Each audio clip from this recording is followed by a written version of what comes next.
ஆண்டவராகிய இயேசு கிறிஸ்துவின் பரிசுத்த நாமத்திலே உங்கள் எல்லோரையும் வாழ்த்துகிறேன், வரவேற்கிறேன். இந்த மாதத்தின் முதலாவது ஞாயிற்றுக்கிழமையில் தேவனுடைய சமூகத்தில் கூடி வரும் சிலாக்கியத்தை கர்த்தர் நமக்கு கொடுத்தார். ஆண்டவருக்கு மகிமை உண்டாகட்டும். இந்த தபசு காலங்களில் தொடர்ந்து நாம் நம்மை தேவ சமூகத்தில் தாழ்மையாய் அர்ப்பணிப்போம். நம்மை வர இருக்கும்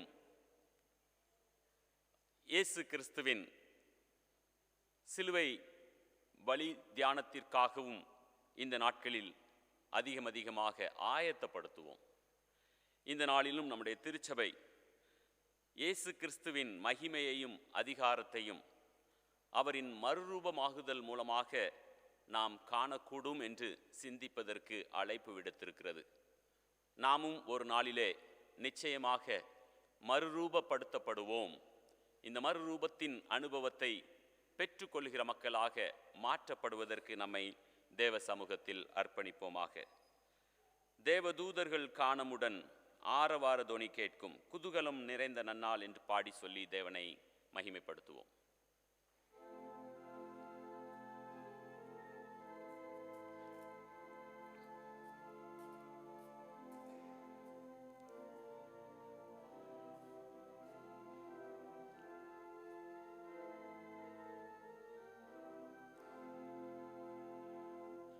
தேவதூதர்கள் காணமுடன் ஆரவார தொனி கேட்கும், அவர் கிருபையினால் மறுரூபமாக நம்மை இனிதுடன் சேர்த்திடுவார்.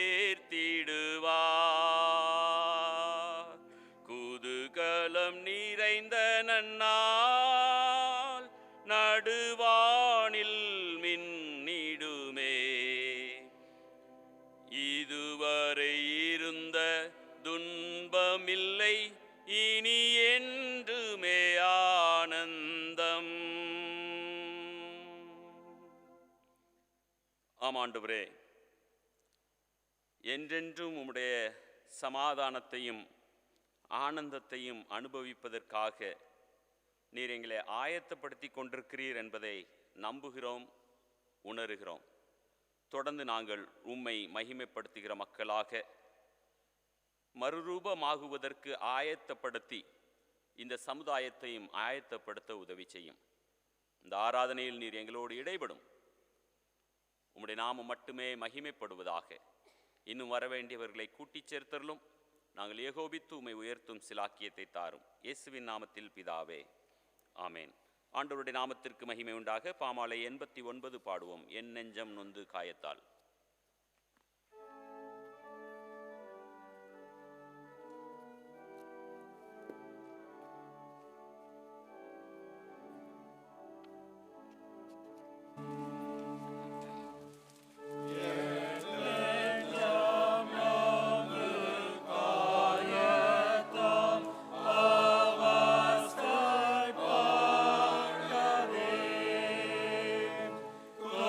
God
கர்த்தராகிய இயேசு கிறிஸ்துவினுடைய கிருபையும் பிதாவாகிய தேவனுடைய அன்பும் பரிசுத்த ஆவியானவருடைய அந்யோன்ய ஐக்கியமும் இன்றும் என்றும் நம் அனைவரோடும் கூட தங்கியிருப்பதாக. நாம் சேர்ந்து சொல்லுவோம். சர்வ வல்லமையுள்ள தேவனே, எங்கள் இருதயங்களின் எல்லா விருப்பங்களையும் எல்லா ரகசியங்களையும் நீர் அறிந்திருக்கிறீர்.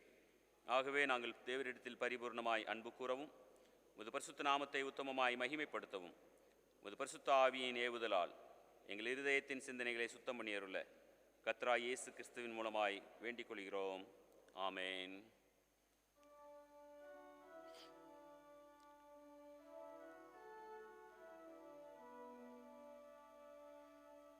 கர்த்தாவே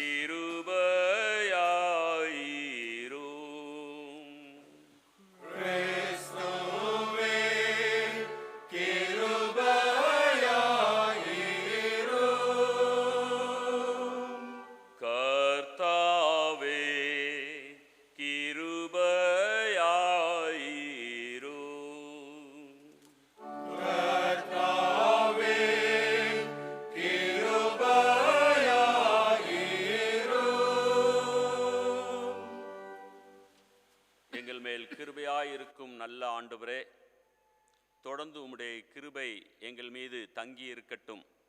கிருபையின் மேல் கிருபை பெற்று நாங்கள் உம்முடைய நாமத்தை உயர்த்தும் மக்களாக எங்களை பயன்படுத்தும். உம்முடைய மறுரூபத்தை தியானிக்கிற நாங்களும் மறுரூபம் அடைவோம் என்கிற நம்பிக்கையை பெற்று மறுரூபப்பட்ட வாழ்க்கையை இந்த சமுதாயத்திற்கு வாழ்ந்து காட்ட உதவி செய்யும். இயேசுவின் நாமத்தில் பிதாவே, ஆமேன். உட்காருங்கள். வேத பாட வசனங்கள் வாசிக்க கேட்கலாம்.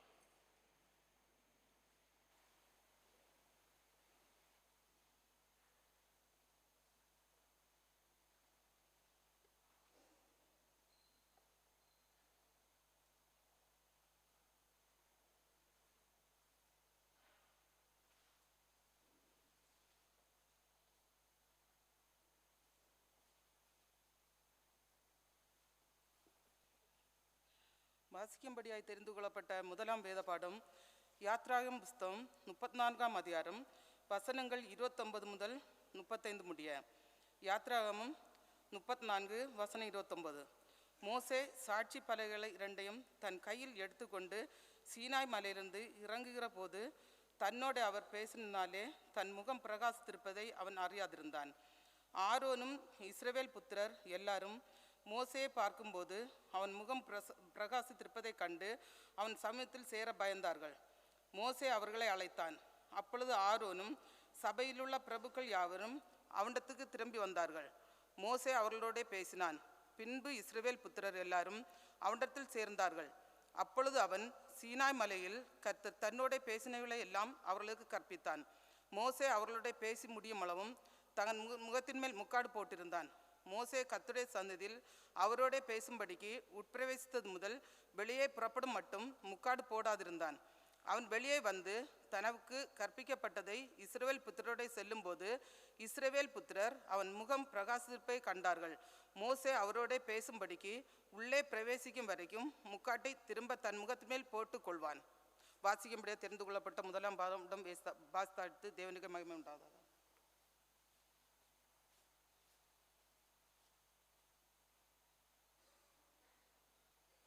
சபையார் அனைவரும் எழுந்திருப்போமாக. மாறி மாறி வாசிக்கும்படியாக தெரிந்து கொள்ளப்பட்ட சங்கீதம் 97 1ஆம் வசனம் முதல் 6ஆம் வசனம் முடிய. சங்கீதம் 97 1ஆம் வசனம் முதல். கர்த்தர் ராஜரிகம் பண்ணுகிறார், பூமி பூரிப்பாகி திரளான தீவுகள் மகிழ கடவது. ஆரமும் அவரை சூழ்ந்திருக்கிறது, நீதியும் நியாயமும் அவருடைய சிங்காசனத்தின் ஆதாரம். அக்கினி அவருக்கு முன் சென்று சுற்றிலும் இருக்கிற அவருடைய சத்துருக்களை சுட்டரிக்கிறது. பூமி அதை கண்டு கர்த்தரின் பிரசனத்தினால் பர்வதங்கள் மெழுகு போல உருகிற்று. சர்வ பூமியினுடைய ஆண்டவரின் பிரசனத்தினாலேயே உருகி போயிற்று. எல்லா மானங்கள் அவருடைய நீதியை வெளிப்படுத்துகிறது. சகல ஜனங்களும் அவருடைய மகிழ்வை காண்கிறார்கள் என்பதை பிதாவுக்கும் குமாரனுக்கும் பரிசுத்த ஆவிக்கும் மகிழ்ந்ததாக, ஆதியிலும் இப்பொழுதும் சதா காலங்களும் மகிழ்ந்ததாக என்பது. ஆமென். சபையார் அனைவரும் அமரும்.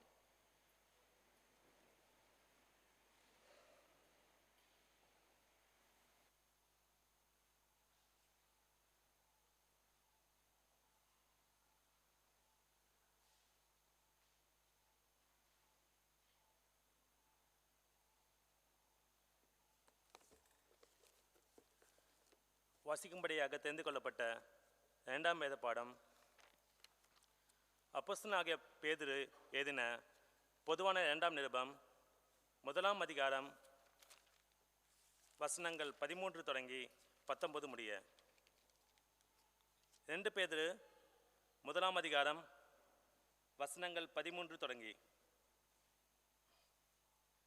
நம்முடைய கர்த்தராகிய இயேசு கிறிஸ்து எனக்கு அறிவித்தபடி நான் என் கூடாரத்தை விட்டு போவது சீக்கிரத்தில் நேரிடும் என்று அறிந்து, இந்த கூடாரத்தில் நான் இருக்கும் அளவும் உங்களை நினைப்பூட்டி எழுப்பிவிடுவது நியாயம் என்று எண்ணுகிறேன். மேலும் நான் சென்று போன பின்பு இவைகளை நீங்கள் எப்பொழுதும் நினைத்து கொள்ள ஏது உண்டாயிருக்கும்படி பிரயத்தனம் பண்ணுவேன். நாங்கள் தந்திரமான கட்டுக்கதைகளை பின்பற்றினவர்களாக அல்ல, அவருடைய மகத்துவத்தை கண்ணார கண்டவர்களாகவே நம்முடைய கர்த்தராகிய இயேசு கிறிஸ்துவின் வல்லமையையும் வருகையையும் உங்களுக்கு அறிவித்தோம். இவர் என்னுடைய நேசகுமாரன், இவரிடத்தில் பிரியமாயிருக்கிறேன் என்று சொல்லுகிற சத்தம் உன்னதமான மகிமையிலிருந்து அவருக்கு உண்டாகி, பிதாவாகிய தேவனால் அவர் கனத்தையும் மகிமையும் பெற்றபோது அவரோடு கூட நாங்கள் பரிசுத்த பர்வதத்தில் இருக்கையில் வானத்திலிருந்து பிறந்த அந்த சத்தத்தை கேட்டோம். அதிக உறுதியான தீர்க்கதரிசன வசனமும் நமக்கு உண்டு.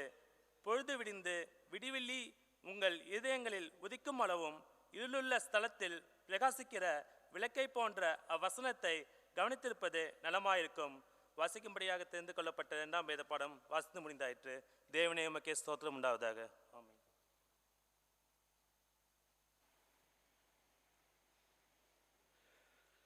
மறுபடியும் நாம் அனைவரும் எழுந்திருந்து பாமாலை 156 பாடுவோம். இவ்வுயர் மலை மீதினில்.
வாசிக்கும்படியாக தெரிந்தெடுக்கப்பட்டிருக்கிற சுவிசேஷ வேத பாடம் தூய மார்க்கு எழுதின நற்செய்தி நூல் 9வது அதிகாரம் 2வது வசனம் முதல் 9வது வசனம் முடிய அடங்கியிருக்கிற இயேசு கிறிஸ்துவின் சுவிசேஷ வார்த்தையை கேளுங்கள்.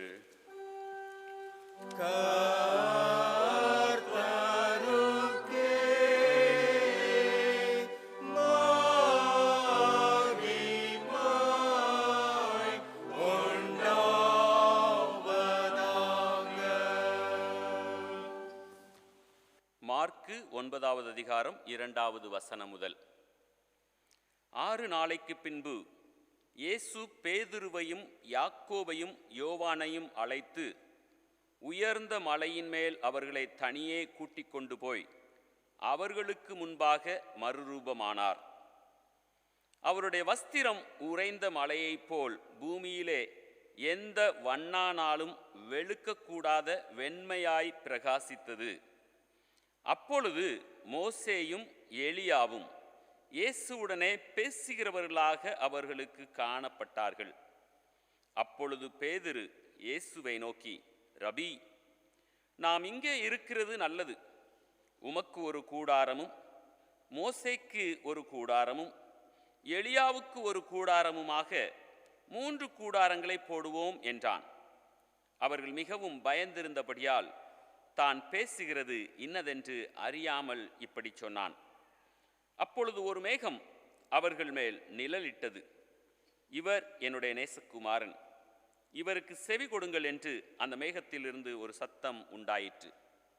உடனே அவர்கள் சுற்றிலும் பார்த்தபோது இயேசு ஒருவரை தவிர வேறொருவரையும் காணவில்லை.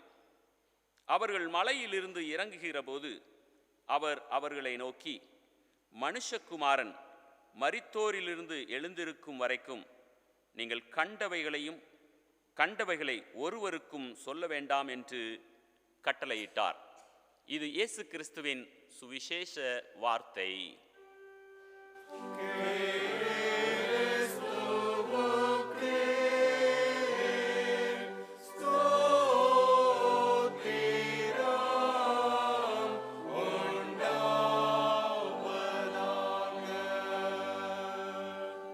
ஜெபிப்போம். நல்ல ஆண்டவரே, உம்முடைய வேத வசனத்தின் சத்தியங்களை புரிந்து கொள்வதற்கும் அதன்படி செய்வதற்கும் எங்களை ஆயத்தப்படுத்தும்.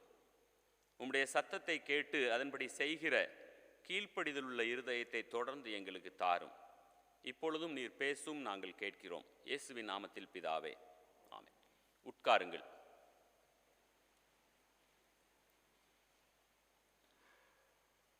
மறுபடியுமாக ஆண்டவராகிய இயேசு கிறிஸ்துவின் பரிசுத்த நாமத்திலே உங்கள் எல்லோரையும் வாழ்த்துகிறேன், வரவேற்கிறேன். இந்த மாதத்தின் 1வது ஞாயிற்றுக்கிழமையில் நாம் தேவனுடைய சன்னிதானத்தில் வந்திருக்கிறோம்.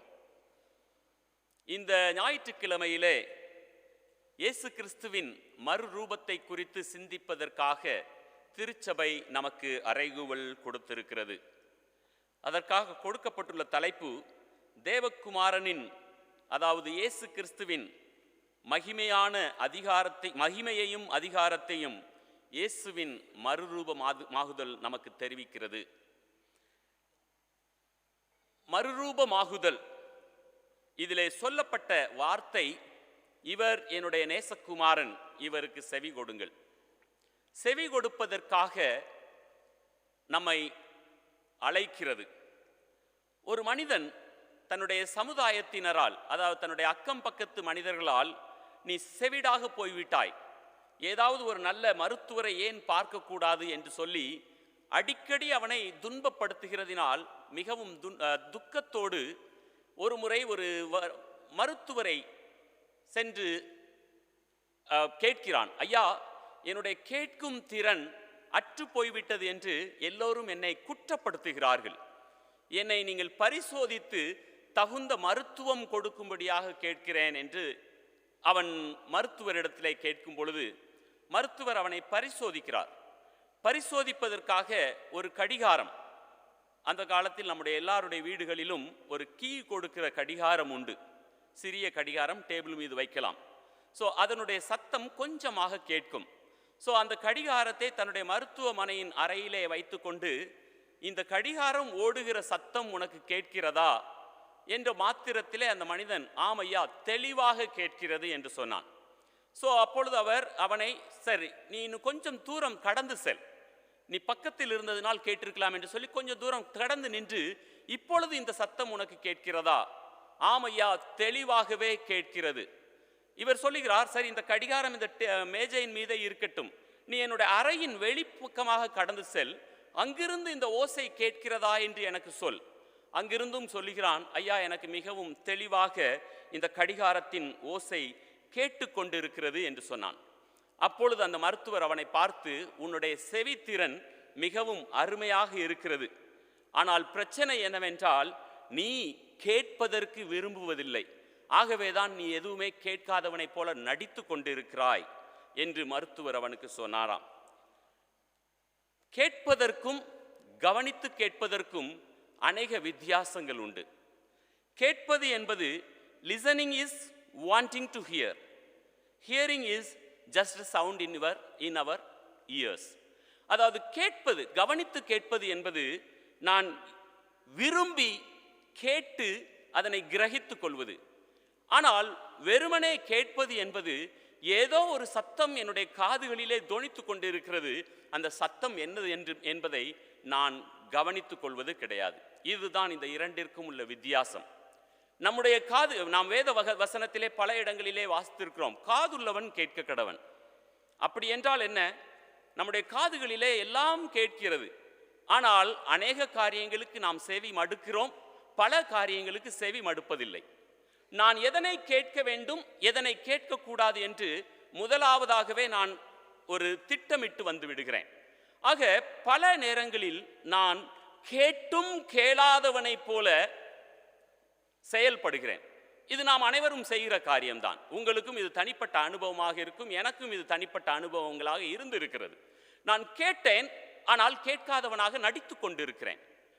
அதைத்தான் வேத வசனம் இந்த நாளிலே சொல்லுகிறது. இந்த மறுரூப மலையின் மூலமாக, இவர் என்னுடைய நேசகுமாரன், இவருக்கு நீங்கள் செவி கொடுக்க வேண்டும். இந்த மறுரூப மலையின் இந்த சம்பவத்திலிருந்து ஒரு சில காரியங்களை நாம் கற்றுக்கொள்ள வேண்டும். அதற்கு முன்பதாக இந்த மறுரூப மலையின் குறித்து 3 பகுதியில் வாசிக்கப்பட்டது.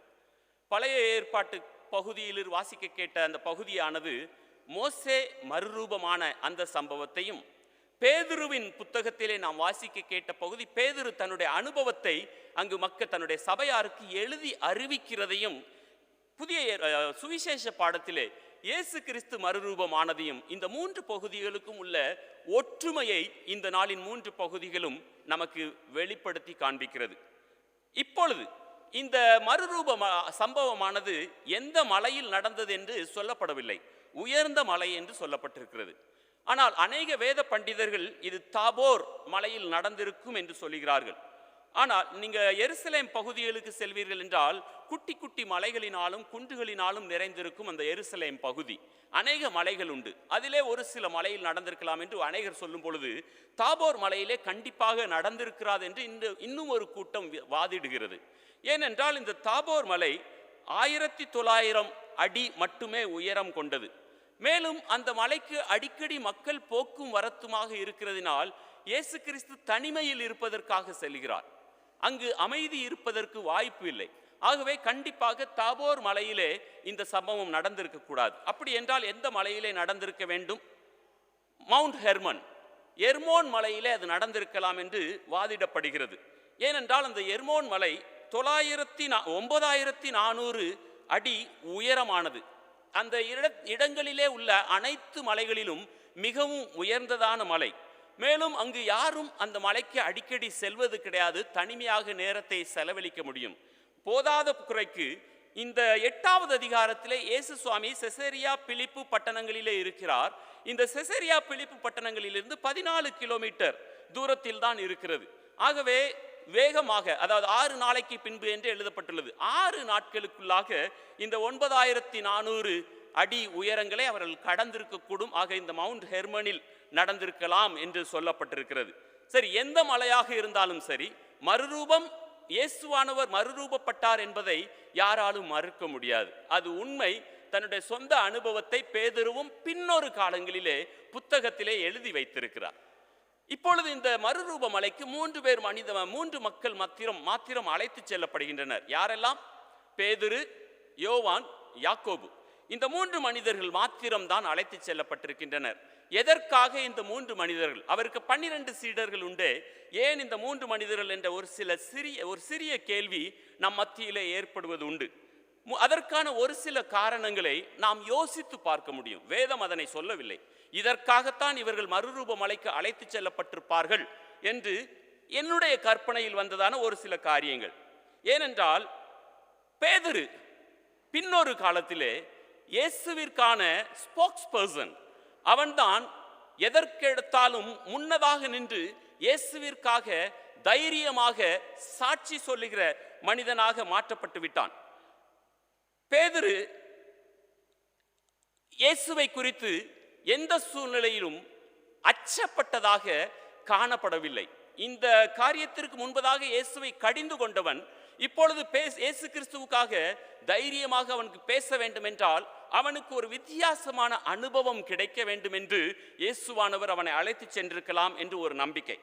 இன்னுமாக யோவான் எதற்காக ஆண்டவரோடு அழைத்து செல்லப்படுகிறான் என்றால், யோவானை குறித்து பல இடங்களிலே வாசிக்கும் பொழுது இயேசுவிற்கு மிகவும் அன்பாயிருந்த சீஷன். ஆக இயேசுவானவர் எங்கெல்லாம் செல்லுகிறாரோ அங்கெல்லாம் இந்த யோவானும் அழைத்து செல்லப்பட்டிருக்கலாம். இது ஒரு காரணமாக இருந்திருக்கலாம். இன்னொரு காரணம், இந்த யோவான் தான் கடைசியாக இரத்த சாட்சியாக மரிக்கிறார். அந்த யோவான் இயேசு கிறிஸ்துவுக்காக சிறை வைக்கப்படுகிறார். இந்த சிறை பிடித்தல் கடைசி வரை நீடித்த நாட்களாக இந்த சமுதாயத்திலே வாழ்ந்திருப்பதற்கு இவனுக்கு ஒரு சிறந்த அனுபவம் வேண்டும் என்பதற்காக இயேசுவானவர் தன்னோடு அழைத்து சென்றிருக்கலாம். மூன்றாவதாக யாக்கோபை ஏன் அழைத்து சென்றிருக்க வேண்டும்? சீடர்களில் எல்லாம் மிகவும் முதல் மனிதனாக இரத்த சாட்சியாக மரித்தது யாக்கோபு. ஆக முதலாவதாக நீ இரத்த சாட்சியாக மரிக்கப் போகிறாய் மகனே, அதற்கு உனக்கு இந்த மரணத்தை குறித்ததான சம்பாஷணைகளை நீ கேட்க வேண்டும். ஏனென்றால் இந்த மறுரூப மலையிலே லூக்கா சொல்கிறார், லூக்கா 9:31 இயேசு கிறிஸ்துவின் மரணத்தை குறித்து தான் அங்கு சம்பாஷிக்கப்பட்டது. யாக்கோபை இந்த அனுபவத்தை பெற்றுக்கொள்வதற்காக ஆண்டவர் அழைத்து சென்றிருக்கலாம் என்று ஒரு கற்பனை. மேலும் இந்த 3 மனிதர்களும் இன்னும் ஒரு சில இடங்களிலும் இயேசுவோடு தனியாக அழைத்து செல்லப்படுகின்றனர். இந்த 3 இடங்களும் மரணத்தை குறித்ததான சம்பவங்கள். முதலாவதாக யவீருவின் மகள் மரித்து போன வீட்டிற்கு இந்த 3 பேரும் தான் ஆண்டவரோடு செல்லுகிறார்கள். இன்னும் இயேசுவானவர் கெத்செமனே தோட்டத்திலே தன்னுடைய மரணத்தை குறித்து மிகவும் போராடி கொண்டிருக்கும் பொழுது இந்த 3 பேரும் இன்னர் சர்க்கிளிலே ஆண்டவரோடு கூட எல்லா உரையாடல்களிலும் பங்கு பெற்றவர்கள் என்று நமக்கு தெரியும். மேலும் இந்த டிரான்ஸ்பிகரேஷன் மறுரூப மலையிலே இவர்கள் மூவரும் ஒன்றாக இருக்கிறார்கள். இந்த மூவரும் இயேசுவோடு கூட மிகவும் இணைந்து இந்த சம்பவத்திலே பங்கு பெற்றார்கள். அடுத்ததாக மோசே மற்றும் எலியா, இந்த 2 பேர் மாத்திரம் இங்கு இயேசுவின் இடத்திலே பேசுகிறவராக காணப்படுகிறார்கள். எதற்காக மோசே, எதற்காக எலியா என்று கேட்பீர்கள் என்றால், மோசே பழைய ஏற்பாட்டு பகுதியிலே அவர்தான் நியாய பிரமாணங்களை கொண்டு வந்தவர். எலியா எல்லா தீர்க்கதரிசிகளிலும் மேன்மையாக எண்ணப்பட்டவர். ஆக தீர்க்க தரிசனத்தையும் நியாய பிரமாணத்தையும் கொண்டு வந்த இந்த இருவரும் ஆண்டவரோடு சம்பாஷிக்கிறவர்களாக காணப்படுகின்றனர். ஏனென்றால் தீர்க்க தரிசனங்களாலும் நியாய பிரமாணங்களினாலும் புதிய ஏற்பாடு முழுமையும் அடங்கி இருக்கிறது. இந்த இரண்டையும் விட்டுவிட்டால் நாம் புதிய ஏற்பாட்டை புரிந்து கொள்ள முடியாது. ஆகவே எலியா மற்றும் மோசே ஆண்டவரோடு சம்பாஷிக்கிறவர்களாக காணப்படுகிறார்கள். இது போதாமைக்கு இந்த 2 பேரும் இயேசுவோடு சம்பாஷிப்பதற்கு இன்னும் ஒரு 3 காரியத்தை சொல்வேன் என்றால், இந்த 2 பேருடைய அனுபவங்களும் இயேசுவின் இந்த மலை அனுபவத்தோடு ஒத்து போகிற அவர்களுடைய மலையோடு சம்பந்தப்பட்ட இன்னும் ஒரு அனுபவங்கள். மோசே இயேசு கிறிஸ்துவை சீனாய் மலையிலே சந்திக்கிறார். மோசே யெகோவா தேவனை சீனா மலையிலே சந்திக்கிறார். எலியா யெகோவா தேவனை கர்மேல் மலையிலே சந்திக்கிறார். இந்த ஒரு அனுபவம். இரண்டாவதாக மோசே மற்றும் எலியா இருவரும் பலியிடுவதிலே சிறந்தவர்கள். மோசே பஸ்காவிற்கான பலியை தகனமிட்டு இஸ்ரவேல் புத்திரர்கள் அனைவரையும் காப்பாற்றி கொண்டான். எலியா கர்மேல் பர்வதத்திலே பலி செலுத்தி இயேசுவின் அனைத்து தீர்க்கதரிசிகளையும் பாதுகாத்து கொண்டான். மேலும் இந்த 2 பேருடைய மரணங்களை குறித்து பார்ப்பீர்கள் என்றால், இந்த 2 பேரின் மரணங்களும் வேதாகமத்திலே வித்தியாசமாக குறிக்கப்பட்டிருக்கிறது. மோசே மரித்தார், ஆனால் தேவன் அவனை அடக்கம் பண்ணினார். எலியா மரிக்கவே இல்லை.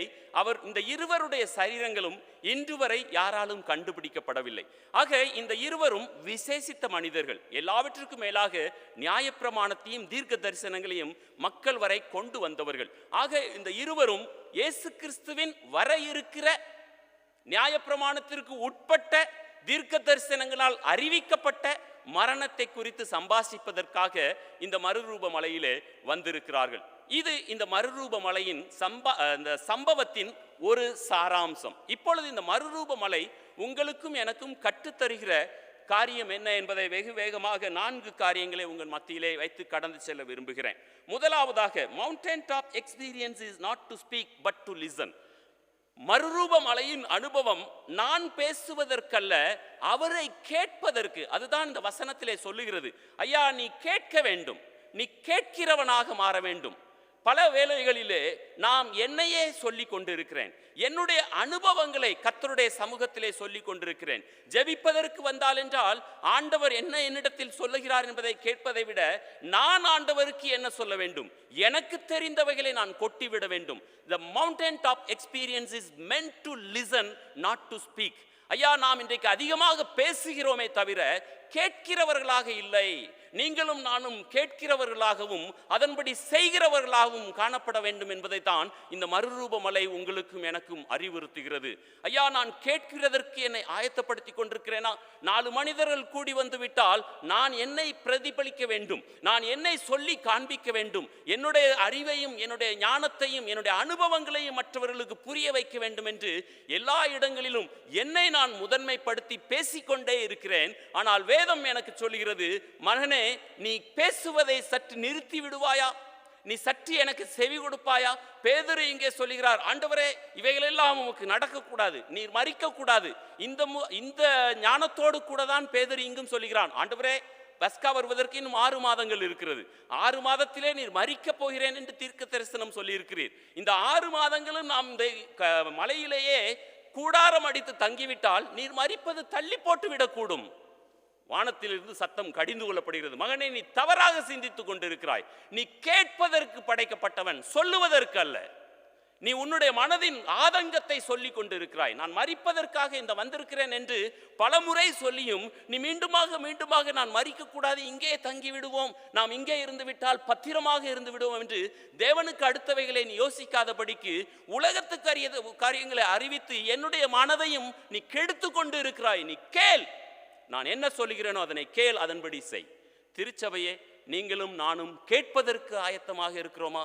பேசுவதற்கு ஆயத்தம், அது நல்ல காரியம். அதே வேளையிலே கேட்பதற்கும் ஆயத்தப்படுவோம். இரண்டாவதாக, mountain top experience is to allow God to change you.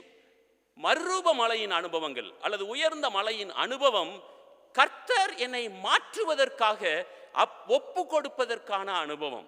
ஆண்டவரே, நீர் என்னை மாற்றும். பேதுரு இந்த மறுரூப மலையின் அனுபவத்தை பெற்று மனம் மாறி இருக்கக்கூடும். அவன் வித்தியாசமாக சிந்திக்கிறவனாக மாறி இருக்கக்கூடும். முதலாவதாக அவன் ஒரு இடத்திலே கேட்டான், இவர் என்னுடைய நேசகுமாரன் என்று. அது அவருடைய ஞானஸ்நானத்தின் சம்பவம். இரண்டாவதாக இங்கு கேட்கிறான், இவர் என்னுடைய நேசகுமாரன், இவனுக்கு நீ செவி கொடுக்க வேண்டும் என்று. அவன் கொஞ்சம் கொஞ்சமாக மாற்றம் அடைய ஆரம்பிக்கிறான். திருச்சபையே, நான் மறுரூப மலை, இன்றைக்கு மறுரூப மலை அனுபவம் நமக்கு ஆலயங்கள் தான் அல்லது வேத புத்தகங்கள் தான். இந்த வேத புத்தகங்களை வாசிக்கும் பொழுது அல்லது இந்த ஆராதனையிலே பங்கு பெறும் பொழுது தேவனுடைய சத்தத்தை நாம் கேட்கிறோம். ஆனால் நான் மறுரூபம் அடைகிறேனா? நான் மாற்றம் பெறுகிறேனா? அல்லது கடந்து வந்த வண்ணமாகவே கடந்து சென்று கொண்டிருக்கிறேனா? நாம் இத்தனை வருட கிறிஸ்தவர்களாக மாறியும் கூட என்னுடைய வாழ்க்கையிலே இன்னும் மாற்றம் ஏற்படவில்லை. இத்தனை வருட கிறிஸ்தவனாக இருந்தும் கூட என்னுடைய வார்த்தையிலே சுத்தம் வரவில்லை. இந்த மறுரூப மலையின் அனுபவம் உங்களையும் என்னையும் எச்சரித்து சொல்லுகிறது, ஐயா, இந்த அனுபவத்தை நீ பெற்றிருப்பாய் என்றால் நீ தாழ்மையுள்ளவனாக மாறியிருப்பாய், பரிசுத்த உள்ளவனாக மாறியிருப்பாய், அன்பு கொண்டவனாக மாறியிருப்பாய். நான் மாற்றம் பெறுவதற்காக இந்த மறுரூப மலையின் அனுபவம் எனக்கு கொடுக்கப்பட்டிருக்கிறது. மூன்றாவதாக, mountain top experience should lead you to the valley below. ஐயா, மறுரூப மலையின் அனுபவம் உங்களை மக்களை நோக்கி தள்ளிவிட வேண்டும். அங்கே இருந்து, ஆலயத்திலே இருந்து விடுவது மிகவும் நல்லது. இந்த பேதுரு சொல்லுவதை போல அங்கே இருப்போம் என்றால் எவ்வளவு உன்னதமான அனுபவம், எவ்வளவு அருமையான சம்பவங்கள் நடந்து கொண்டிருக்கிறது, பார்ப்பதற்கே கண்ணுக்கு அரியதாக காணப்பட்டு கொண்டிருக்கிறது. இங்கே இருந்து விடுவோம். It is very good to be here. ஆனால் மலையின் அடிவாரத்திலே ஒரு கூட்டம் காத்து கொண்டிருக்கிறது. பிசாசு பிடித்த மனிதன், அவனுக்கு சுகம் இல்லை, சீடர்களால் அவனை சுகப்படுத்த முடியவில்லை. மறுரூப மலையின் அனுபவம் உங்களையும் என்னையும் இந்த சமுதாயத்திற்குள்ளாக தள்ளி விடுகிறது. மகனே, நீ செல், இங்கே இருந்து அனுபவத்தை பெற்றுக்கொண்டு இந்த வல்லமையின் அனுபவத்தை இந்த சமுதாயத்திலே நீ பிரதிபலித்து காண்பி. இங்கு நான் உனக்கு கொடுத்திருக்கிற வல்லமை அனைத்தும் மக்களை விடுவிப்பதற்காக. இங்கு நீ பெற்றுக்கொண்டிருக்கிற அனுபவங்களும் வல்லமைகளும் மக்களை பாவ பிடியிலும் பிசாசின் பிடிகளிலும் இருந்து விடுவித்து கொண்டு வர வேண்டும். ஒரு கூட்ட ஜனம் காத்து கொண்டிருக்கிறது, எப்பொழுது வருவார்கள், எப்பொழுது என்னை விடுவிப்பார்கள் என்று. ஆனால் நாம் ஆலயத்திலேயே கடந்து வந்து விடுகிறோம், ஆலயத்திலேயே இருந்து விடுகிறோம். என்னுடைய வல்லமை எனக்குள்ளாகவே இருந்து விடுகிறது. அக்கம் பக்கத்தில் இருக்கிற மனிதர்களுக்காக நான் சென்று ஜெபிப்பதை கூட என்னுடைய பொறுப்பாக நான் உணர்வது கிடையாது. மறுரூப மலையின் அனுபவத்தை பெற்றவர்கள் உலகத்திற்குள்ளாக கடந்து சென்று உலகத்தை ஆதாயப்படுத்துகிற மக்கள். கடைசியாக, mountain top experience is very personal. வேதவசனத்திலே நீங்கள் வாசிப்பீர்கள் என்றால் ஆண்டவர் அவர்களுக்கு சொல்லிவிடுவார், நீங்க இந்த அனுபவத்தை குறித்து யாருக்கும் சொல்லக்கூடாது. It is personal. ஐயா, இது உங்களுடைய அனுபவம். இன்னைக்கு அநேக ஊழியக்காரர்களும் பெற்ற சொந்த அனுபவங்களை தன்னுடைய சொந்த பலனுக்காக, ஆதாயங்களுக்காக உலகத்திற்கு அறிவித்து பணம் சம்பாதித்து கொண்டிருக்கிற மனிதர்களாக மாறிக்கொண்டிருக்கிறார்கள்.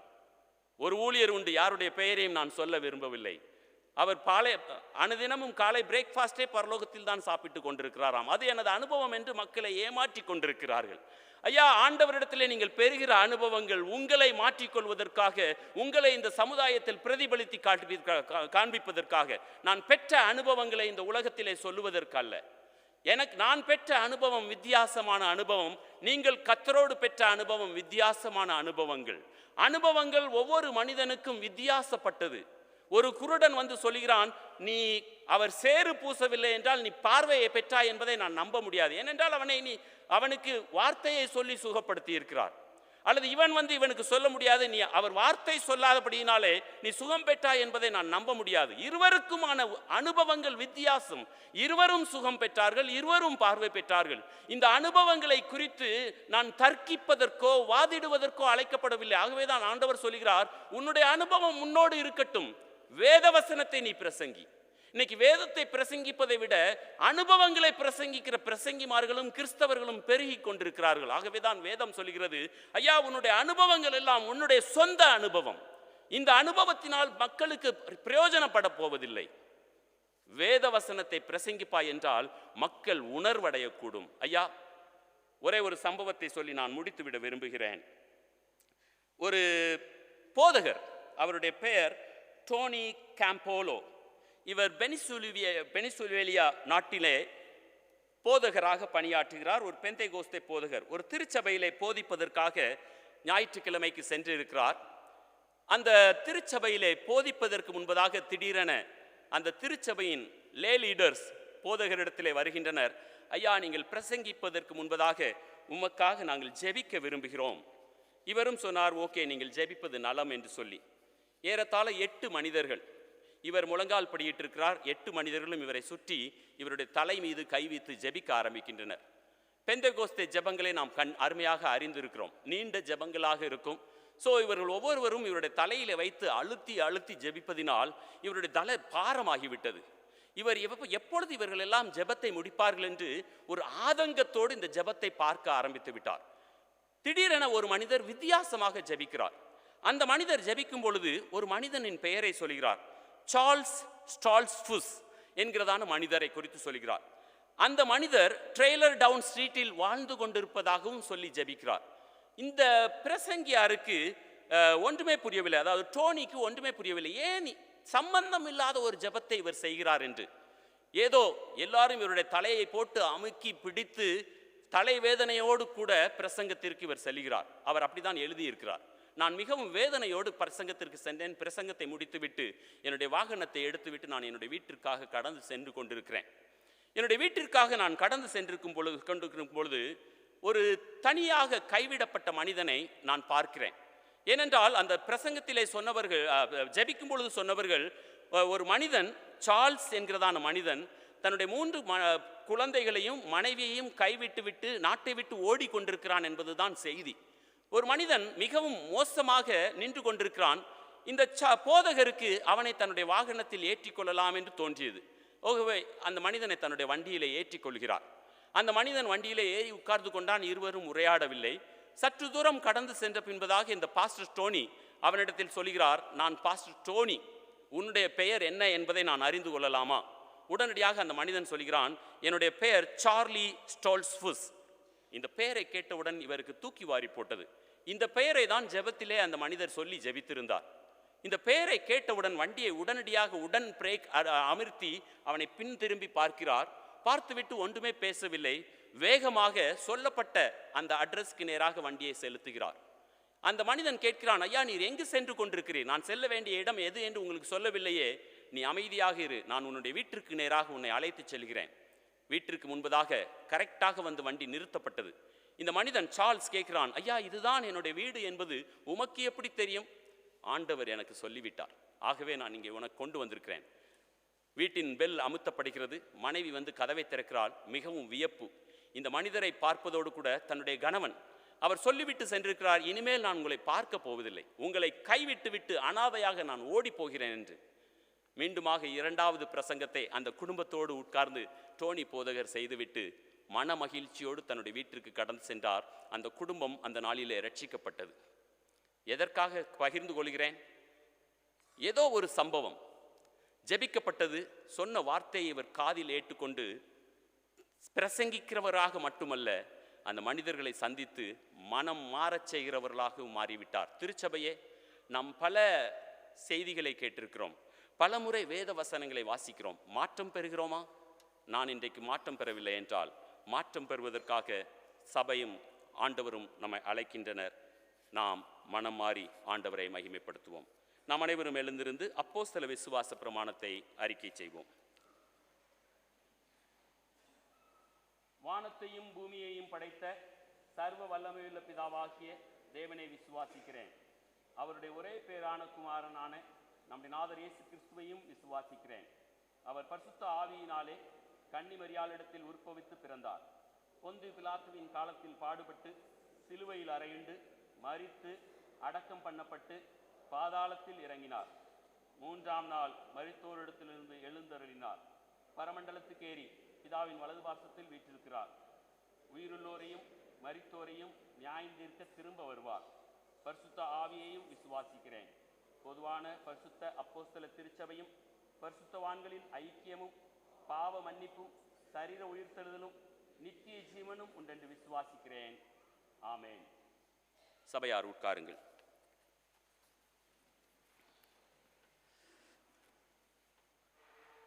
திருச்சபைக்கான ஒரு சில அறிவிப்புகள்.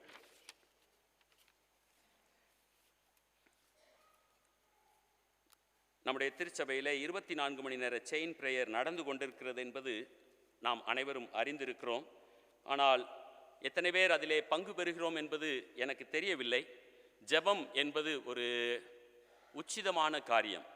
அனைவரும் அதிலே பங்கு பெறுவோம். எல்லா மாதமும் முதலாவது ஞாயிற்றுக்கிழமையில் செயின் பிரேயர் நடந்து கொண்டிருக்கிறது. தொடர்ந்து பங்கு பெறுவதற்கு அழைக்கிறோம்.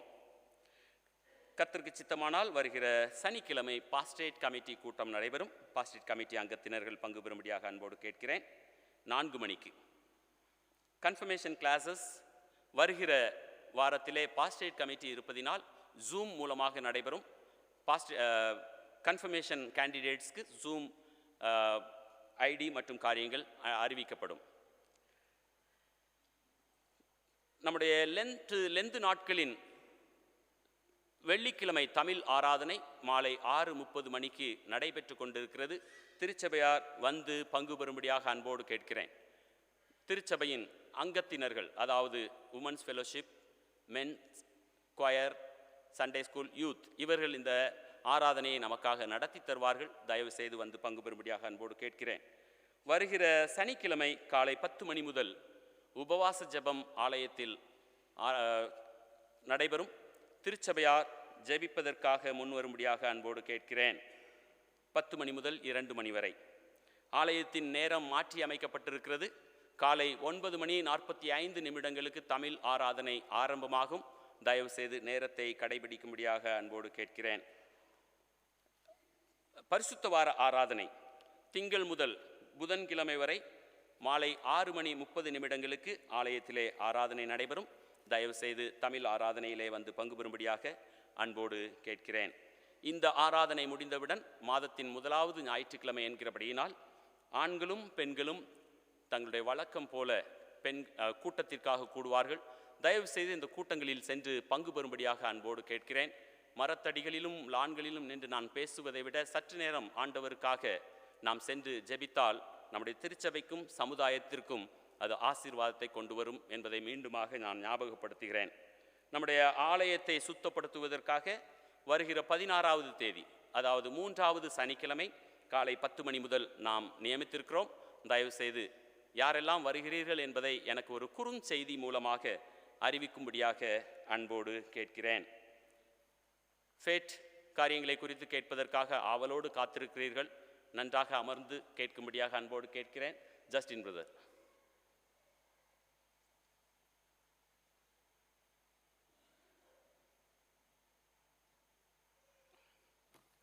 நன்றி ஐயா. ஐயா எல்லாத்தையும் ரொம்ப எக்ஸ்பெக்டேஷனை க்ரியேட் பண்ணிட்டாங்க. தேவனுடைய நாமத்துக்கு மகிமை உண்டாவதாக. கடவுள் கடந்த மாதம் 10ஆம் தேதி ஒரு நல்ல ஆனுவல் கார்டன் ஃபெயிட்டை நம்ம மத்தியில் கண்டக்ட் பண்ண கிருபை செய்தார். We want to thank. கடவுளுக்கு நன்றி செலுத்துறதுக்கு நிறைய காரியங்கள் இருக்குது. நல்ல ஒரு சூழ்நிலை இருந்தது. அதுக்கு முந்தின நாள் கூட ரொம்ப கோல்டு, எப்படி இருக்கும், மழைலாம் வருமாங்கிறது ஒரு நல்ல சூழ்நிலை இருந்தது.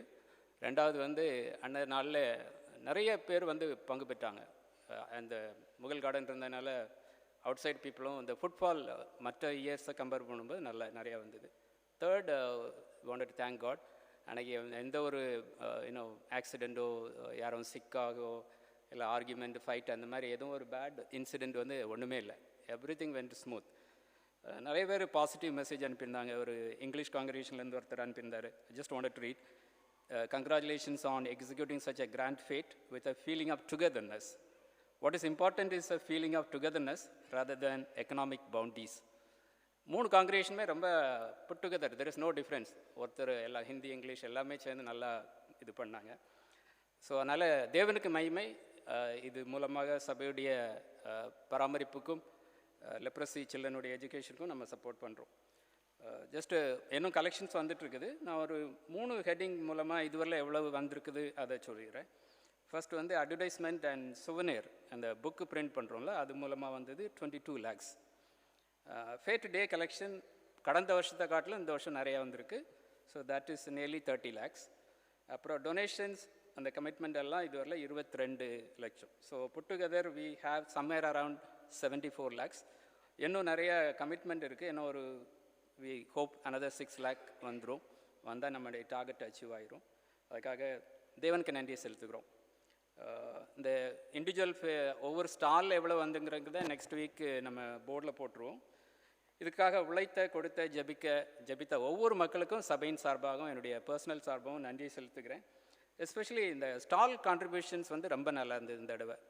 ஒவ்வொருத்தரும் அன்னைக்குள்ள கலெக்ஷன் இல்லாமல் அதுக்கு முன்னே நிறைய பேர் டொனேஷன்ஸ் எல்லாம் வாங்கி நிறைய கலெக்ட் பண்ணி இந்த தடவை நிறைய ஸ்டால் கலெக்ஷன்ஸ் எஸ்பெஷலி நம்ம Tamil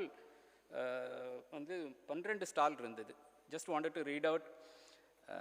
ships and Shepherds pastor ஐயா லீட் பண்ணாங்க. Tamil Sunday school, South Indian delicacies, cathedral youth, FMPB, Madurai stall, Moradabad biryani Anbazhagan அண்ணன், Nazareth corner, Silk Bonanza, Chinatown, mutton biryani and jigarthanda, Bright and Selvin, White Elephant stall, நிறைய volunteers. We wanted to recognise the stall holders. கொஞ்சம் அவங்கள volunteers ஒரு நிமிஷம் எழும்ப முடியுமா? We wanted to thank all of you. Stall holders please can you stand? அதுக்கு வாலண்டியராக இருந்தவங்க கூட நிற்கலாம். Jasola group, please stand, all volunteers and stall holders. Okay, Silk Bonanza sir Daniel உட்காந்துட்ருக்கீங்க. நாசரேத் கார்னர், நிறைய பேர் நல்லா உழைத்தீங்க. தேவன் உங்களை அதிகமாக ஆசீர்வதிப்பார். மறுபடியும் அடுத்த வருஷமும் உங்களுடைய தொடர்ந்து உங்களுடைய சப்போர்ட்டை எதிர்பார்க்குறோம். தேவன் தாமே உங்கள் ஒவ்வொருவரையும் ஆசீர்வதிப்பாங்க. நீங்கள் கடவுளுக்கு கொடுத்த ஒவ்வொரு உங்களுடைய உழைப்புகள், நேரங்கள், பணங்கள் எல்லாவற்றையும் அபரிதமாக ஆசீர்வதிப்பாங்க. தேங்க்யூ. தேங்க்யூ ஐயா. Thank you so much. 74 லட்சம் நாம் இதுவரை சந்திக்கப்பட்டிருக்கிறது. இந்த வருட லட்சியம் 80 லட்சம், 6 லட்சம் குறைவு. ஆனால் பொதுவாக எப்போவுமே என்னென்னா ஃபேட் கன்வீனர் மீதி எவ்வளோ பேலன்ஸ் இருக்கோ அதை போட்டுருவார். ஜஸ்டின் பிரதர் போட்டு அதை 80 லட்சத்தை ஆக்கிடுவார்னு நம்பிக்கை இருக்கிறது. ஆலயத்திலேருந்து சொல்கிறதுனால அதை கண்டிப்பாக கடைபிடிப்பார் என்றும் நம்புகிறோம். இந்த வாரத்திலே தன்னுடைய பிறந்த நாள் மற்றும் திருமண நாளை ஆசரிக்க இருக்கிறவர்களுக்காக நாம் பாடி ஆசீர்வதித்து ஜெபிப்போம். அருள் ஏராளமாய் பெய்யும் உறுதி வாக்கிதுவே என்று பாடலாம். இங்கு இருப்பீர்கள் என்றால் எழுந்து நிற்கவும்.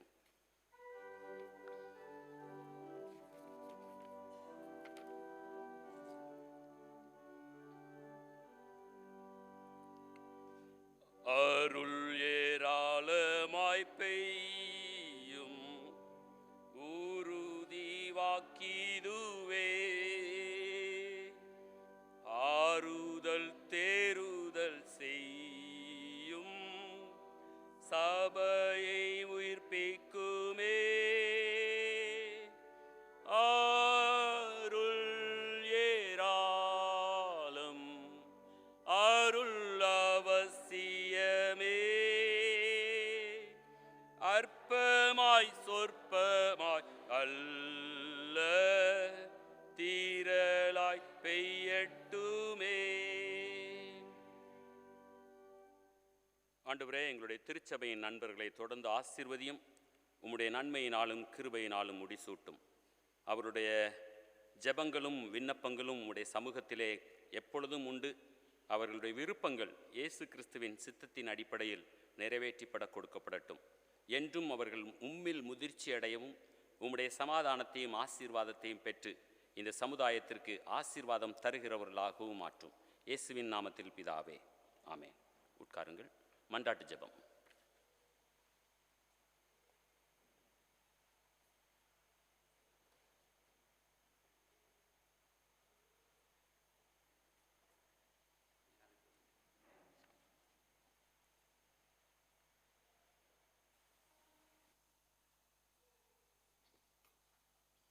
மன்றாட்டு ஜெபத்துக்காக எல்லாரும் முழங்கால் படிட்டு ஜெபிப்போம். இருதயத்தை ஒருமுகப்படுத்தி ஜெபிப்போம்.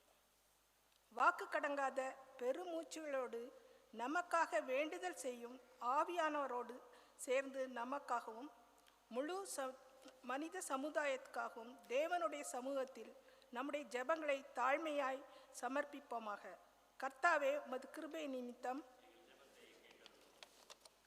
வன்முறைகள், செயல்கள், தீவிரவாதம் மற்றும் யுத்தங்களினால், குறிப்பாக இஸ்ரேல், காசா, ரஷ்யா, உக்ரைன், மத்திய கிழக்கு நாடுகள் மத்தியில் நடைபெற்று வரும் யுத்தங்களால் வெகுவாய் பாதிக்கப்பட்ட அனைவருக்காகவும் சமூகம் நாடுகிறோம். திருச்சபைகள் துன்பப்படுத்துகிறவர்களுடன் இணைந்து நிற்கவும், ஆதரவு கரம் நீட்டவும், சிதைந்த குடும்பங்களை ஒன்றாக இணைக்கவும் ஜெபிப்போமாக.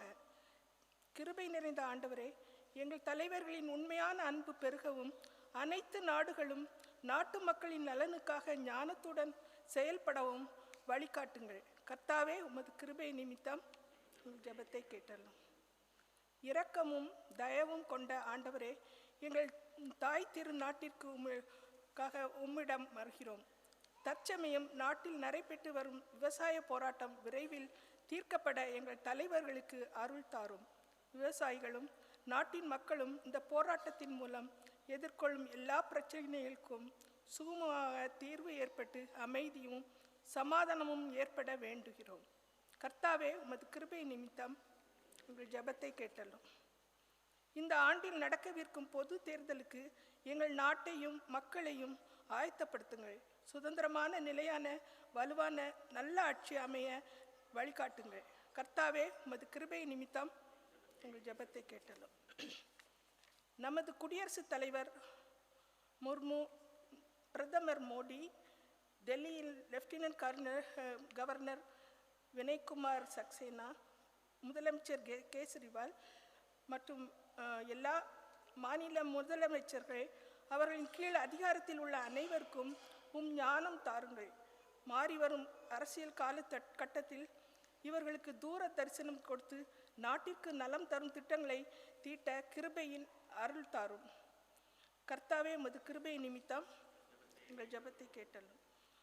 உலகின் எல்லா திருச்சபைகளும் கிறிஸ்துவின் அன்பிலும் இரக்கத்திலும் வேரூன்றட்டும். திருச்சபைகளுக்காக காணப்படும் பல்வேறு சவால்கள், நிதி சுமைகள், நில சம்பந்தமான ஏராளமான நெருக்கடிகள், இவைகள் எல்லாம் சுகமமாய் முடிவிற்கு வரவும், திருச்சபைகள் பணியில் இடைவிடாது நிலைத்திருக்கவும் ஜெபிக்கிறோம். கர்த்தாவே, உமது கிருபை நிமித்தம் எங்கள் ஜெபத்தை கேட்டலும். எங்கள் நாட்டின் திருச்சபைகள், விசேஷமாக தீவிரமான எதிர்ப்புகளை சந்திக்கும் திருச்சபைகள், துன்பப்படுத்தப்படும் திருச்சபைகள், ஊழியர்கள், மிஷனரிகள் மற்றும் மிஷனரி ஊழியர்களுக்காகவும், குறிப்பாக சிறையில் இருக்கும் ஊழியர்கள், மதமாற்ற வழக்குகளை சந்திக்கும் ஊழியர்கள், மேலும் உபத்திரவத்தின் நிமித்தம் சிகிச்சை பெற்று வரும் ஊழியர்கள் அனைவரின் நலனுக்காகவும் சமூகம் நாடுகிறோம். இவர்கள் உம்மில் பலப்படவும், எதிர்ப்புகளின் மத்தியில் உறுதியாய் நிற்கவும் ஜெபிக்கிறோம். கர்த்தாவே, உமது கிருபை நிமித்தம் எங்கள் ஜெபத்தை கேட்டலும். ஆண்டவரே, எங்கள் பிரதம பேராயர் பிஜா நாயக், தென்னிந்திய திருச்சபையின் பிரதம பேராயர் ரூபன் மார்க், மார்த்தம திருச்சபையின் தலைவர் டியோடோனிசியஸ், எங்கள் பிஷப் பால், எங்கள் போதகர்கள் மோனதீப், ரத்னராஜ், ஜெயக்குமார் மற்றும் எல்லா லே லீடர்கள், கமிட்டி அங்கத்தினர், பெண்கள் ஐக்கியம், வாலிபர் ஐக்கியம், ஞாயிறு பாடசாலை பாடற்குழு, இவர்கள் எல்லாருக்கும் உமது ஆவியை தந்து வழி நடத்துங்கள். இவர்கள் உமது மந்தையை உண்மையோடும் உத்தமத்தோடும் வார்த்தையிலும் செயலிலும் நல்ல முன்மாதிரியாக சேவிக்க கிருபை புரிவீராக. கர்த்தாவே, உமது கிருபை நிமித்தம் எங்கள் ஜெபத்தை கேட்டலும். ஆண்டவரே, துன்பப்படுகிறவர்கள், ஏழைகள், பசியால் வாடுபவர்கள், ஆதரவற்றவர்கள் மற்றும் ஒடுக்கப்பட்டவர்கள், வேலையில்லாதவர்கள், துயரப்படுகிறவர்கள், வியாதி படுக்கையில் உள்ளவர் யாவருக்கும் நம்பிக்கையும் விசுவாசமும் பலப்படுத்தப்படுவதாக. இவர்களுக்கு உதவியாயிருக்கும் எல்லாருக்கும் தயவையும் கிருபையும் தருவீராக. எங்கள் சபையில் நோய்வாய்ப்பட்டவர்கள் கிருபாசன தண்டையில் சமர்ப்பிக்கிறோம். குறிப்பாக எங்கள் திருச்சபையை சேர்ந்த Chandrapal, Mark Tuli, Sherin Cook, Shirley Gupta, Honey Williams, Ponnu Thangaraj, Meenu Sharma, Vijay Noel James, மன்மோகன் Singh, Thomas Davis, Vansh Swamy, Cherry Hitter, மீனு பேட்டர்சன், பால் அவினா தாமஸ், இலா சுந்தி, அனுப் பென்சன், லாரன்ஸ், இவர்கள் எல்லாருக்கும் வல்ல கிருபையினாலே அற்புத சுகத்தை தந்து நடத்த ஜெபிக்கிறோம். கர்த்தாவே, உமது கிருபை நிமித்தம் எங்கள் ஜெபத்தை கேட்டலும். எல்லாரும் சேர்ந்து சொல்வோம். பரலோக பிதாவே, உமது ராஜ்யம் அதிசீக்கிரத்தில் வருவதாக. நாங்கள் ஏறெடுத்த இந்த விண்ணப்பங்களை இயேசு கிறிஸ்துவின் நாமத்தின் நிமித்தம் எங்களுக்கு அனுகரித்தலும். ஆமென்.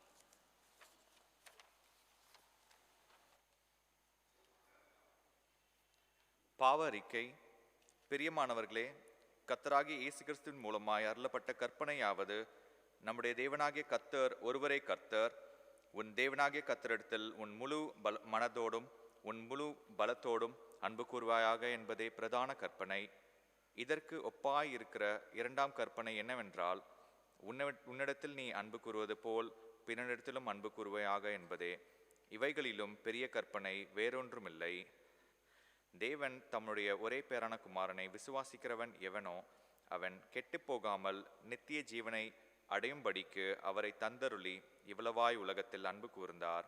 நம்முடைய பாவங்களின் நிமித்தம் முழு இருதயத்தோடே உண்மையாய் மனஸ்தாபப்பட்டு பிறரிடத்தில் அன்பும் சிநேகமாயிருந்து இனி தேவனுடைய கற்பனைகளை கை கொண்டு புதிதாக்கப்பட்டவர்களாய் அவருடைய பரிசுத்த மார்க்கத்தில் நடப்போம் என்று தீர்மானித்திருக்கிற நாம் நமது ஆண்டவர் இயேசு கிறிஸ்துவின் மூலமாய் சர்வ வல்லமையுள்ள தேவனோடு ஒப்புரவாகும்படி மறுபடியும் நம்முடைய பாவங்களை மனத்தாழ்மையாய் அறிக்கையிடுவோம். எல்லாரும் சேர்ந்து சொல்வோம். சர்வ வல்லமையுள்ள தேவனாகிய எங்கள் பரலோக பிதாவே, உமக்கு விரோதமாகவும் எங்கள் அயலாருக்கு விரோதமாகவும் எங்கள் எண்ணங்களினாலும் எங்கள் செயல்களினாலும் பாவம் செய்தோம். எங்கள் அறியாமையினாலும் பலவீனத்தினாலும் நன்மை செய்ய தவறினோம். நாங்கள் உண்மையாக எங்கள் பாவங்களுக்காக மனஸ்தாபப்பட்டு உம்மிடத்திற்கு திரும்புகின்றோம். எங்களுக்காக மரித்த இயேசு கிறிஸ்துவின் நிமித்தம் நாங்கள் கடந்த காலத்தில் செய்த எல்லா பாவங்களையும் மன்னித்து நாங்கள் புது ஜீவனுள்ளவர்களாக உமது நாமம் மகிமைப்படத்தக்கதாக உம்மை சேவிக்க எங்களுக்கு அனுகிரகித்தருளும் என்பதே. ஆமேன். மற்றவர்கள் குற்றத்தை மன்னித்து தங்கள் பாவங்களுக்காக உண்மையாக மனமருந்தி உம்மிடம் திரும்புகிற யாவரையும் மன்னிக்கிற சர்வ வல்லமையுள்ள தேவன் தாமே நமது மேல் கிருபையாயிருந்து நமது பாவங்கள் எல்லாவற்றையும் மன்னித்து நம்மை விடுதலையாக்கி சகல நன்மையிலும் நம்மை உறுதிப்படுத்தி பலப்படுத்தி இயேசு கிறிஸ்துவின் மூலமாய் நமக்கு நித்திய ஜீவனை தந்து தம்முடனே சேர்த்துக் கொள்வாராக. ஆமேன். தேவரீர்க்கே ஸ்தோத்திரம் உண்டாவதாக. நாம் அனைவரும் எழுந்து நிற்போம். இந்த ஒரே அப்பத்தில் நாம் எல்லோரும் பங்கு பெறுகிறபடியால் அனைவரான நாம் ஒரே அப்பமும் ஒரே சரீரமுமாய் இருக்கிறோம். ஆனபடியால் சமாதானத்துக்கு அடுத்தவைகளையும் பக்தி விருத்தி உண்டாக்கத்தக்கவைகளையும் நாடக்கடவோம். தேவ சமாதானம் தேவ சமாதானம் தேவ சமாதானம் நம் ஒவ்வொருவரோடும் தங்கியிருப்பதாக, உம்மோடும் கூட இருப்பதாக. நம்மையும் மது காணிக்கையும் அர்ப்பணிக்க உன்னமாக கீர்த்தனை 131 நீ உனக்கு சொந்தமில்லவே பாடுவோம்.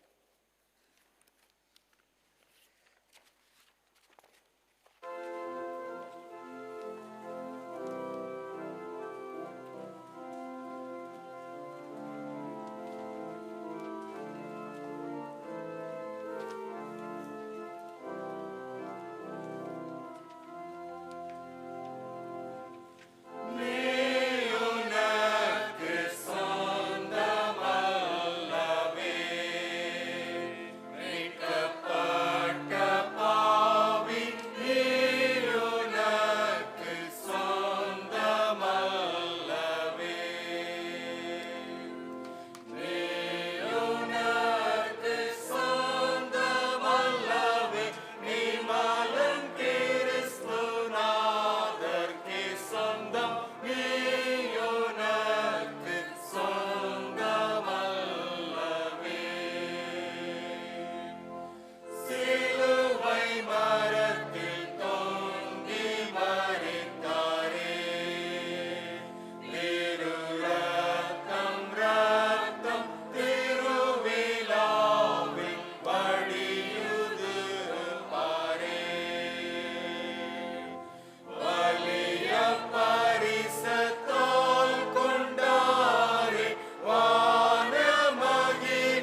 நம்மையும் நமது காணிக்கைகளையும் ஆண்டவருடைய பணிகளுக்காக அர்ப்பணிப்போமாக. சகலமோ உம்மிடத்திலிருந்து வருகிறது. உம்முடையவைகளை உமது கரத்திலிருந்து வாங்கி உமக்கு கொடுக்கிறோம். சர்வவல்லமையுள்ள தேவனே, சிருஷ்டிகர்த்தாவே, இந்த அப்பத்தையும் திராட்சைரசத்தையும் காணிக்கைகளையும் உம்முடைய நாமத்தின் மகிமைக்காகவும் உமது அடியார்களின் நலனுக்காகவும் அங்கீகரிக்கும்படியாக இயேசு கிறிஸ்துவின் மூலமாய் வேண்டிக் கொள்ளுகிறோம்.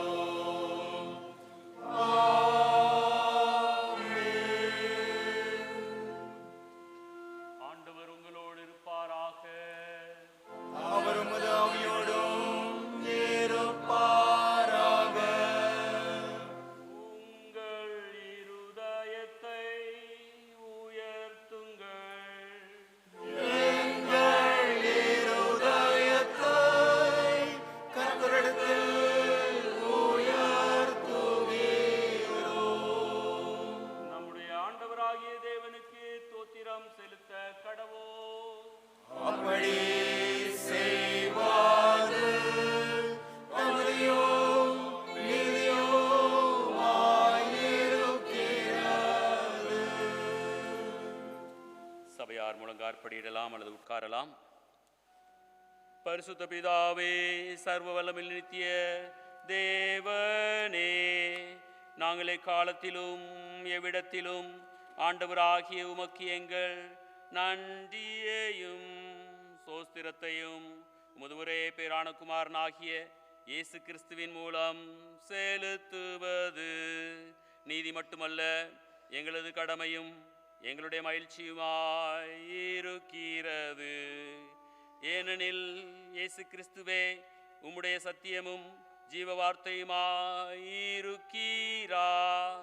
அவர் மூலமாக நீ வானங்களையும் பூமியையும் அவைகளில் உள்ள எல்லாவற்றையும் ஆதி முதல் சிருஷ்டித்தீர். மனிதனையும் உமது சாயலாக உருவாக்கினீர். அவர் மூலமாகவே இவ்வுலகத்தில் வாழ்கின்ற ஒவ்வொருவரையும் ஞான ஒளிக்குள் நடத்துவீரீர். ஆதிகாலம் முதற்கொண்டு தீர்க்க தரிசிகளையும் ஞானம் பெற்ற ஆண்களையும் மற்றும் பெண்களையும் உலக மக்கள் உம்மை வந்தடைவதற்கு வழி காண்பிப்பவர்களாக ஏற்படுத்தினீர். அவர் மூலமாகவே பாவிகளாகிய எங்களுக்கு மீட்பு உண்டாகும்படியாக அவரை மனுஷகுமாரனாக பிறப்பித்து சிலுவையில் அறையை கொடுத்து மரித்து அடக்கம் செய்யப்பட்ட பின் அவரை மறுபடியும் உயிரோடு எழுப்பினீர். அவர் மூலமாகவே உம்முடைய ஜீவனுள்ள பரிசுத்த ஆவியை தந்தருளி புது சிருஷ்டியின் முதல் பலனாக எங்களை மீட்டு கொண்டீர்.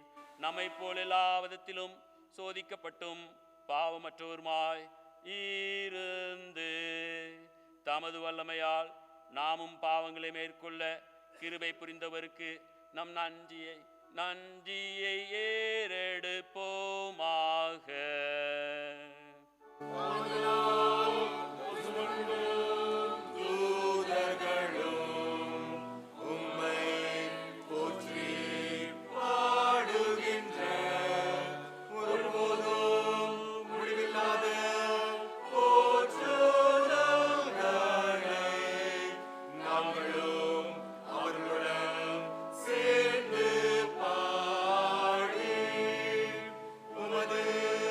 மகிமையுள்ள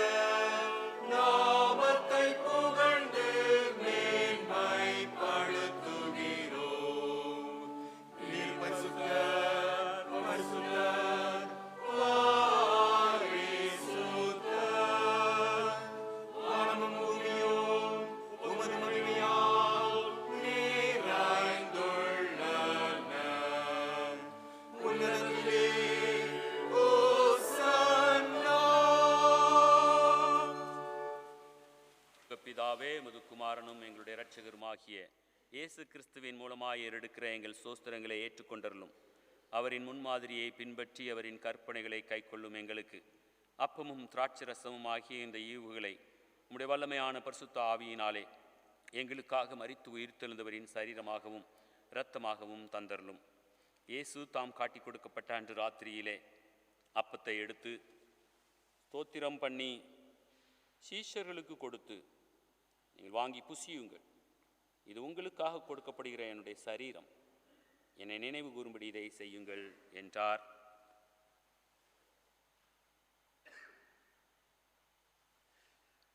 அப்படியே போஜனம் பண்ணின பின்பு அவர் பாத்திரத்தையும் எடுத்து ஸ்தோத்திரம் பண்ணி அவர்களுக்கு கொடுத்து, நீங்கள் வாங்கி பானம் பண்ணுங்கள், இது பாவ மன்னிப்பு உண்டாகும்படி உங்களுக்காகவும் அநேகருக்காகவும் சிந்தப்படுகிற புது உடன்படிக்கைக்குரிய என்னுடைய இரத்தம், இதிலே பானம் பண்ணும் பொழுதெல்லாம் என்னை நினைவு கூறும்படி இதை செய்யுங்கள் என்று திருவுளம் பற்றினார்.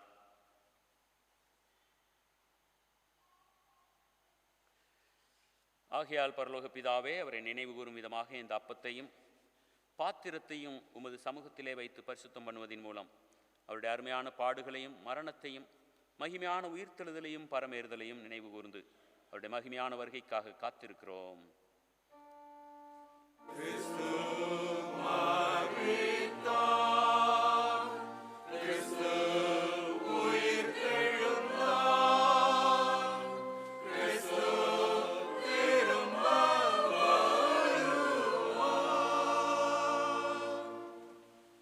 பிரதான ஆசாரியரே, இயேசுவின் மூலமாக எங்களுடைய நன்றி கலந்த சோஸ்திர பலிகளை அங்கீகரித்தருளும்.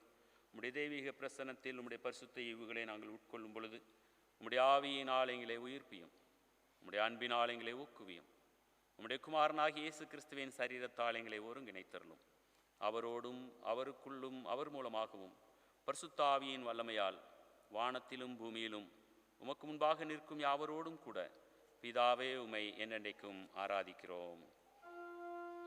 எங்கள் தேவனுக்கு ஸ்தோத்திரமும் கனமும் வல்லமையும் மகிமையும் சதா காலங்களிலும் உண்டாவதாக. கர்த்தருடைய சரீரத்தில் பங்கு பெறும்படி நாம் இந்த அப்பத்தை பிட்கிறோம்.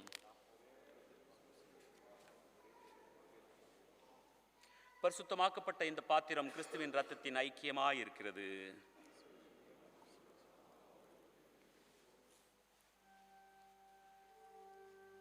நமது இரட்சகராகிய கிறிஸ்து நமக்கு அர்ப்பித்தபடி சொல்லுவோம்.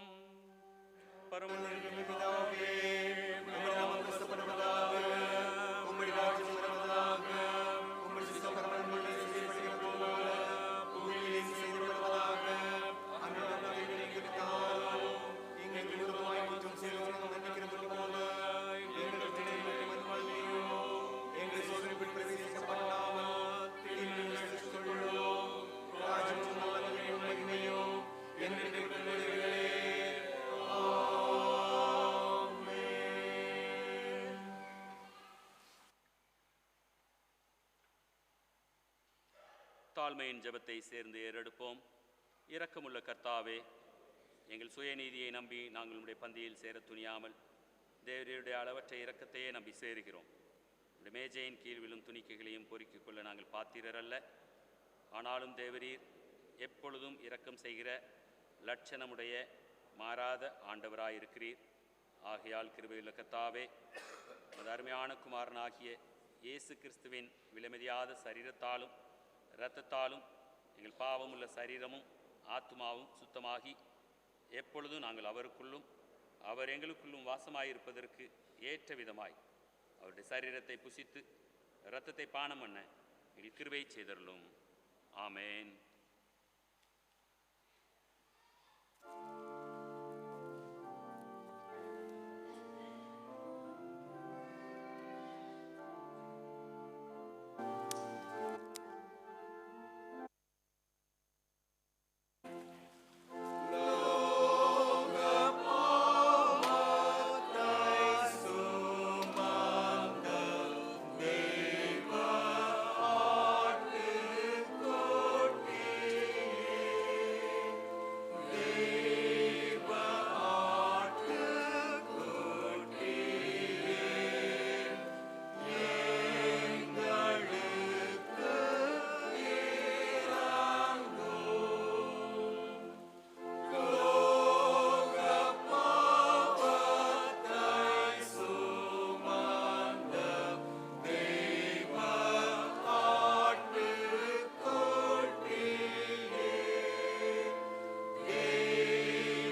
அடிக்கப்பட்ட கர்த்தராகிய இயேசு கிறிஸ்துவின் சரீரத்தையும் நமக்காக சிந்தப்பட்ட அவருடைய இரத்தத்தையும் வாங்கிக் கொள்ளுங்கள். உங்கள் இருதயத்தில் விசுவாசித்து இவைகளை உட்கொண்டு அவர் நமக்காக மரித்ததை நினைவு கூர்ந்து நன்றியை ஏறெடுங்கள்.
தீபமாக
கிறிஸ்துவின் சரீரமும் இரத்தமுமாகிய சாக்கிரமந்தை விசுவாசத்துடன் பெற்றுக்கொண்டவர்களாகி நாம் அவருக்கு நன்றி செலுத்துவோமாக. சர்வ வல்லமையுள்ள தேவனே, உமது குமாரனாகிய இயேசு கிறிஸ்துவின் விலைமதியாத திருச்சரீரமும் இரத்தமுமாகிய ஞான ஆகாரத்தினால் எங்களை போஷித்ததற்காக உமக்கு நன்றி செலுத்துகிறோம். அவர் மூலமாக எங்களை ஜீவ பலியாக ஒப்புக் கொடுக்கிறோம். உமக்கு துதியும் கனமும் உண்டாகத்தக்கதாக நாங்கள் தேவரீர் நியமித்திருக்கிற நற்கிரியைகள் எல்லாவற்றையும் நிறைவேற்ற உமது ஆவியின் வல்லமையால் எங்களை பலப்படுத்தி அனுப்பும். ஆமேன். சமாதானத்தின் தேவன் தாமே நம்மை முற்றிலும் பரிசுத்தமாக்குவாராக. நமது ஆவி ஆத்துமா சரீரம் முழுவதும் நம்முடைய கர்த்தராகிய இயேசு கிறிஸ்து வரும்பொழுது குற்றமற்றதாய் இருக்கும்படி காக்கப்படுவதாக. பிதா, குமாரன், பரிசுத்த ஆவியுமாகிய தேவன் நம்மோடு இருந்து இன்றும் என்று நம்மை ஆண்டு நடத்துவாராக.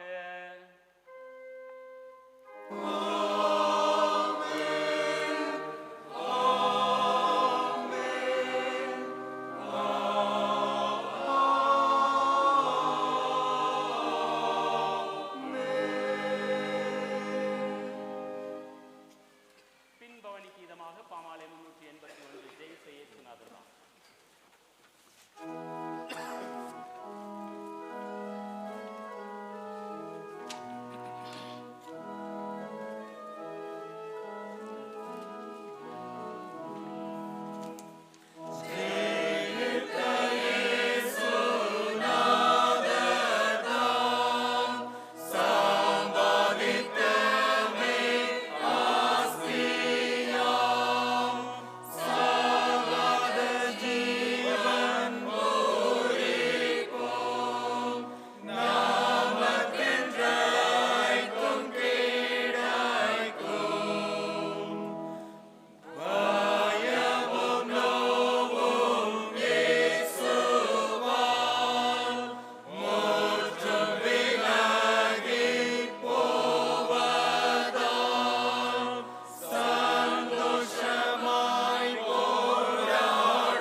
கர்த்தர் உங்களோடு இருப்பாராக. தேவ சமாதானத்தோடு சென்று வருவோம்.